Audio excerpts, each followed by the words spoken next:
Bernoulli distribution. The Bernoulli distribution is a special distribution. It only has two outcomes, which we denote as success or failure. So probability of success is P.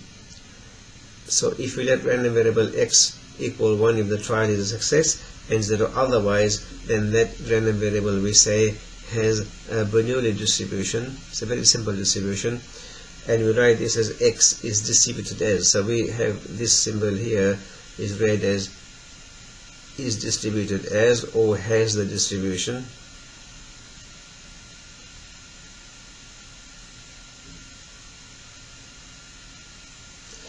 And because it takes only two values, it's simple enough to tabulate the values. I've got x is 0 or 1, probability of 1 is p, and so probability of 0 is 1 take p, and this here should be a small case p, not an uppercase p. And so I can very quickly work out the mean and variance. So the mean is 0 times 1 take p and 1 times p, which comes out to be p, and e of x squared is 0 squared times 1 minus p, and 1 squared times p, which is also p. The variance is going to be the e of x squared minus the mean squared, so it's the p here minus this p squared, and that's p times 1 take p, and the standard deviation is the square root of that. Fairly simple distribution. So example here is both parents are carriers for cystic fibrosis, a particularly unpleasant disease here. So let A be the dominant normal allele, and a lowercase a be the recessive abnormal one that is responsible for the disease here. So as carriers, both parents have heterozygotes. They are heterozygotes here. It means they have one carrier and one normal. And now the disease only afflicts those people who have both the abnormal, or in other words, both the recessive genes, the AA. So Punnett square below makes it clear that at each birth there will be 25% of you having a normal homozygous. So the Punnett diagram will look like this. What you're going to have is each parent has a dominant and a recessive, a dominant and a recessive. So this is the typical kind of diagram you see in genetics. And so what you have over here is the both normal, or a normal and recessive, and a normal and recessive, or both recessive. Now if you assume they're equally likely, then the chances of getting the disease is this one here, which is 1 out of 4. The chances of being a carrier is both of the a small a and uppercase small uppercase, so that is going to be a half, and the chances of being normal, in other words not even being a carrier, is a quarter. So 25% chance of having a normal homozygous child, 50% chance of having a healthy carrier, and 25% chance of homozygous recessive. That is, in other words, this probability the child will actually have the disease and probably die very early is a quarter.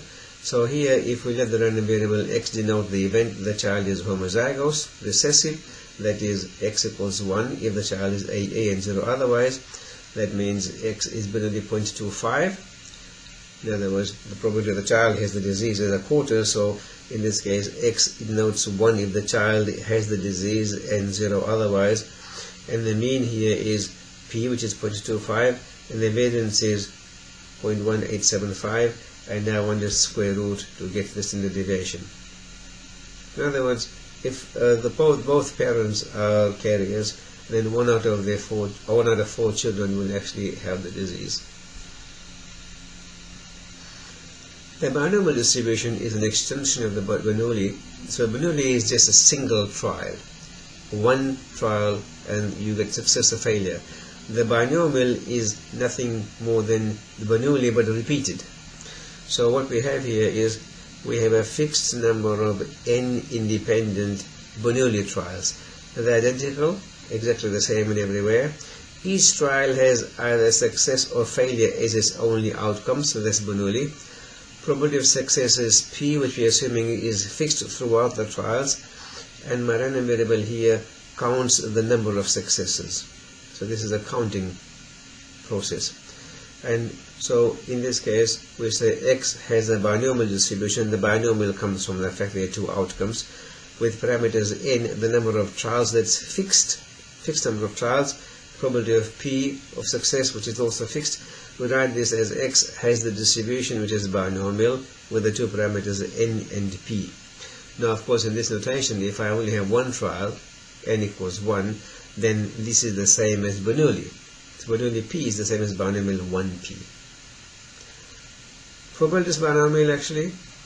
Well, let's take a look at this example here. Probability of the stock market falls on every given day is 0.3. Assume the stock market falls or rises independently of the previous days, and I'm looking at a week of 6 days. What's the probability the market falls in 2 of them? The sample space here I can list down. In other words, here I'm going to have F denotes the market falls, N that it doesn't. So I'm going to have all N's, or the first falls and then all N's, and the fall can shift through the week. And then I can have 2 falls, and then the falls can shift through, and you can see I'm going to get a whole lot of things over there. The thing is, for just a single fall here in the first place, the probability of this fall is going to be the first one as a fall the first day, the remaining 5 days don't fall, and by independence the probability of that event is there's the probability of fall, and this is the probability of 5 no falls, or market doesn't fall. Now, regardless of where the F is, it doesn't matter. If I shift the F along and take a look at this situation, the first there's no fall, and then a fall, and then the next 4 are falls, the probability is still the same, because I still have 5 no falls and 1 fall, and by independence probability works out to be the same. So 2 falls can occur in any of the 6 days. Probability of any of these sequences containing 2 falls is going to be there are the 2 falls, and the remaining no falls, 0.7 to the 4. All I have to do now is count the number of ways you can get these 2 falls in 6 days. And for each of those, I have this probability, and I certainly collect, all I do is I just collect all those probabilities together. And there is where we get this idea of combinatorics to counting processes. So the number of ways of selecting R things out of N, we call this as CRN. This is the button you'll see on your calculator, and the new notation for that is just NR in this sense, and that is calculated by n factorial over r factorial and n minus r factorial. Now n factorial here essentially is the product of all the numbers from n down till 1, all the integers. So it's essentially 1 times 2 times 3 all the way till times n. Now for this notation to work, 0 factorial is defined as 1. 0 factorial isn't 0 times anything at all. It's just the notation doesn't make sense unless you define 0 factorial to be equal to 1. So for example, if I choose n from n, then that rule here that I've got tells me it's n factorial over n factorial and n minus n factorial. So it's that goes there, and that goes there, and then the difference between those. So that goes there, that goes there, the difference between those two. And you can see why I require this is 0 factorial, why I require this to be equal to 1. And so this becomes 1, and this makes sense. If from n things I choose all n things, there's only one way of doing it. From n things, if I choose one only thing, I should be able to do it n ways, and the notation tells me this exactly. So it's n factorial, that goes there, 1 factorial, that goes there, and the difference over here. And now 1 factorial is simply 1, and n factorial can be written as n times everything before that, so it's n minus 1 factorial, and you can see this simply comes to n because this cancels off. 6 choose 2, so 6 goes to the top, 2 goes to the bottom, and the difference here. Now 6 factorial, so 6 factorial is 6 times 5 times 4 factorial, then the 4 factorials cancel off. 2 factorials is 2 times 1, and the 2 cancels, so the 3 times 5 is 15. And likewise 10 choose 2 gives me 45. And you can use the calculator also to do this, and of course R also works this out for you. So an example, how many ways can you select 2 stocks from 10 out for purchase? Is 10 choose 2, and that comes to 45. Part-time worker works only 2 days a week. In how many possible ways can he select his weekly roster? Assuming a 5-day working week, so it's 5 choose 2 days, comes to 10. So you should get some practice calculating this, but In practice, of course, we don't need just these values. We can always use R or our calculator to do this. How many wells can 2 lab mice be selected for an experiment out of 6? So I've got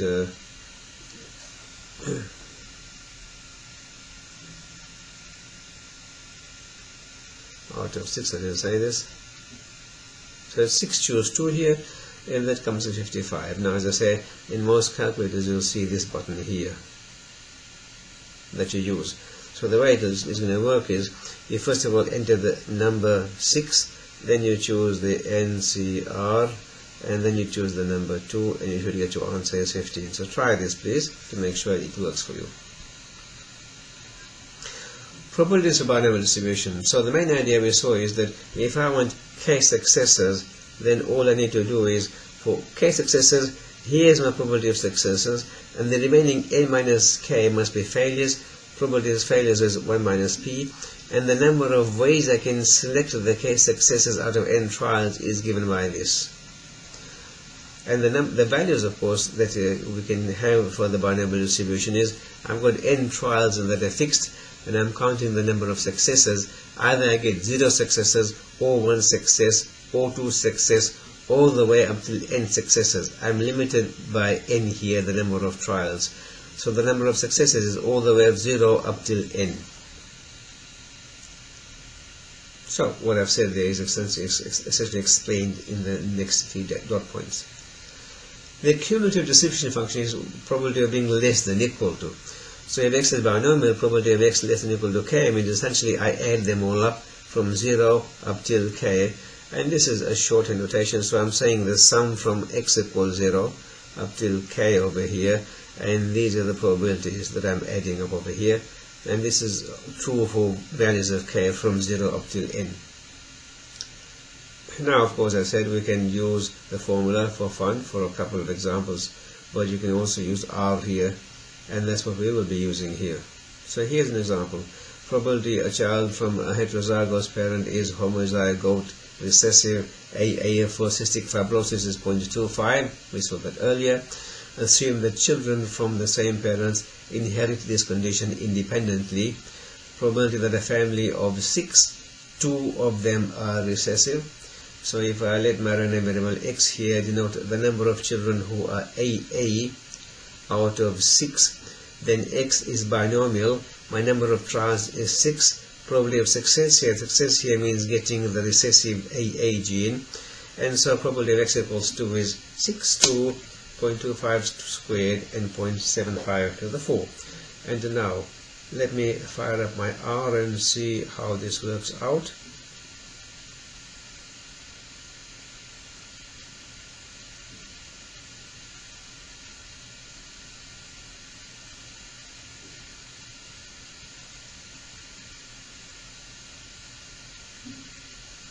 So for the binomial distribution, the function is actually binom, and so what I need here is,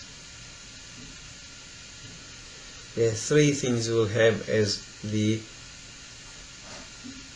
letter appearing before the binom. So if I do d binom, then the number of successes I want here is 2, and I've got 6 trials. The probability of success is 0.25, and that gives me probability essentially of x equals 2 for the binomial distribution, 0.2966, and that's what I'm getting here as well in my calculations, 0.2966.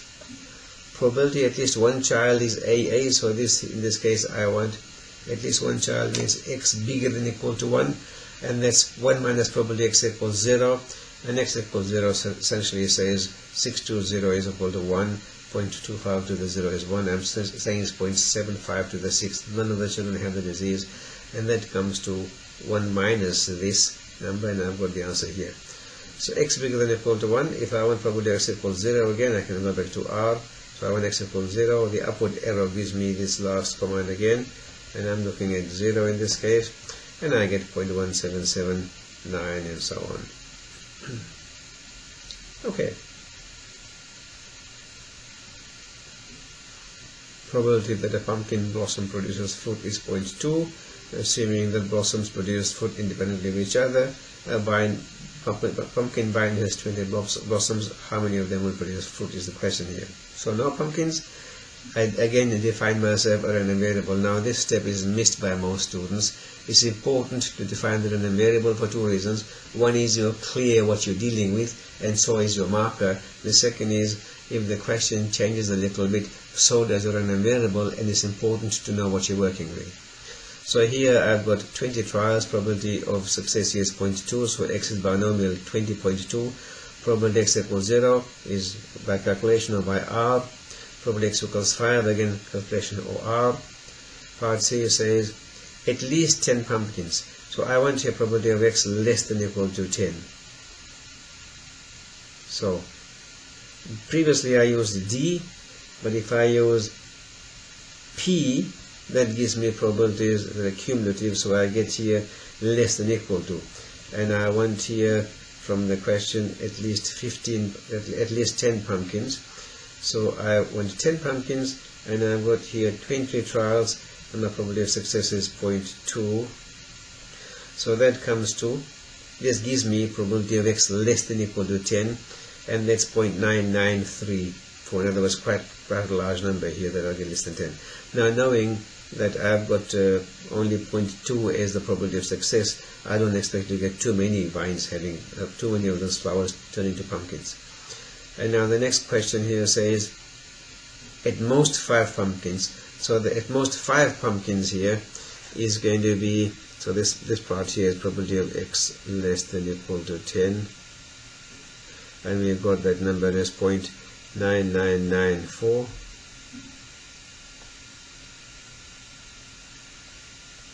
At most 5 pumpkins says probability must be at most 5. Sorry, I've got this first one wrong here. This is not less than or equal to, it is bigger than or equal to at least 10 pumpkins, bigger than or equal to. So what I need over here is going to be 1 minus probability x less than or equal to 9. Yeah, it's either bigger than or equal to 10 or less than or equal to 9. So it's 1 minus, and I require here now 9, not 10 in my calculation. So, and that's 0.9974.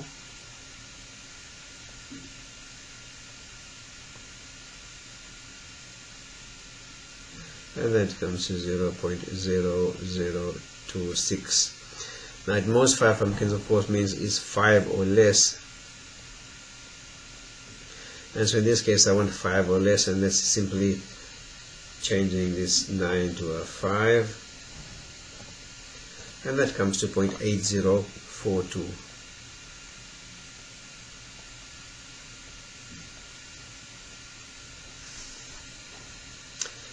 Alright, mean and variance of a binomial distribution. Well, the mean is just NP, so you can understand very easily by intuition that if I toss a coin 10 times, probability of heads is a half, then half of them should be heads, so that's NP, 10 times 0.5. The variance is N times P times 1 take P, and that is then its square root gives me the standard deviation. So that's simple in this case. I can work it out very easily because I will have N and P given to me. Now the proof is a little complicated, but not too hard. The idea here is going to be, I'm going to take a look at the sum of things. So I'm ignoring the proof here for the moment. And those who are interested can pick this up in their workshops if you come along, or you can really understand this here.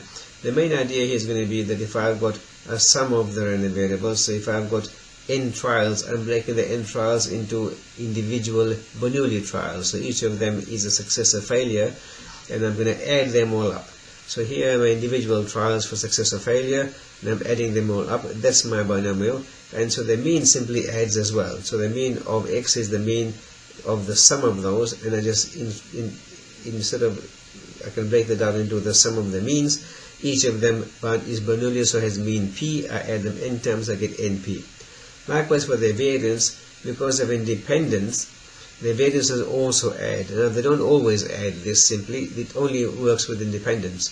So remember, it's not the standard deviations that add, it's the variances that add. And again, the variance of each of this is p times 1 take p because it's Bernoulli, I've got n of those, so it's np times 1 take p. That's median values. Example here, a company employs 5 salespersons, each of whom makes a sale with probability 0.6. In a particular week, each salesperson visits 20 clients. Probability that a salesperson makes more than 15 sales. So define myself my random variable here. X denotes here the number of sales made by a salesperson. X is binomial 20.6. Probability of X bigger than 15, more than 15 is 1 minus probability X less than or equal to 15, and I can get that from R is 0.9490, subtract, I get 0.0510. Probability that at least one salesperson makes more than 15 sales. So now here I'm not counting the number of sales, but I'm counting the number of salesmen, so my random variable changes. Random variable Y here denotes the number of salesperson who makes more than 15 sales. So my event here or success is making more than 15 sales, and that is probability 0.0510 as I worked out from part A. And now I've got altogether 5 salespersons, so my number of trials is 5. It says at least one salesperson, so I want probability of Y bigger than or equal to 1, and that's 1 minus probability of Y equals 0. You can calculate this by hand or use R, and you get 0.7697 for that. Subtract from 1, you get 0.2303. Expected total number of sales for that week. Well, there's a couple of ways of doing this here. One way is that if I take a look at it, I've got 5 salespersons.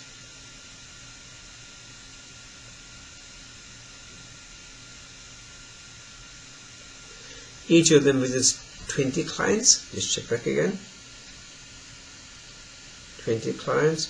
The probability of sales was 0.6.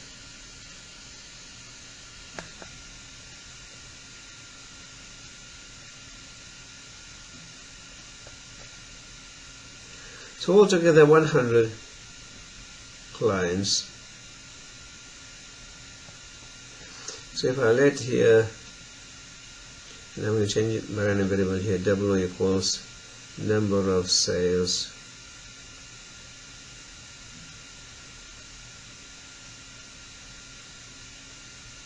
from 100 clients. So you can see suddenly my number of clients or my number of trials has changed, and the probability of sales is still 0.6. So my W here is going to be binomial,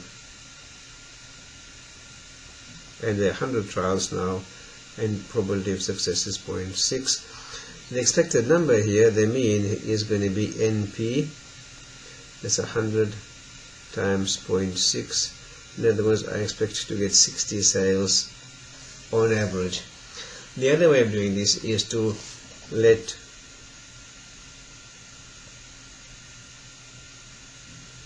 yi equal number of sales by salesperson I.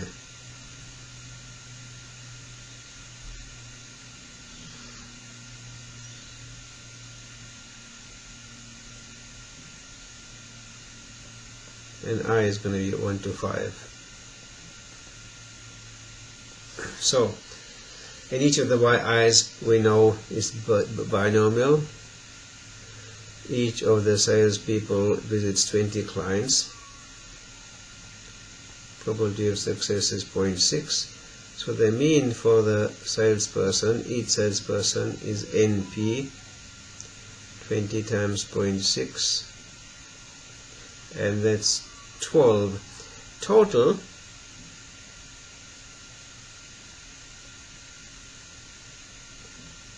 T is the sum of the y's, y1 plus y2 up till y5, and so the expected value here also adds.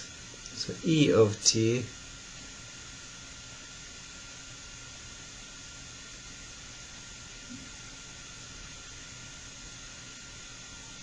is the sum of EY1, EY2, and so on. Each of them has mean 12. I've got 5 of those, so that comes to 60 as well. So there are various ways of thinking of some of these problems. Okay, Poisson distribution next. We'll cover that in the next lecture. Thank you. Bye.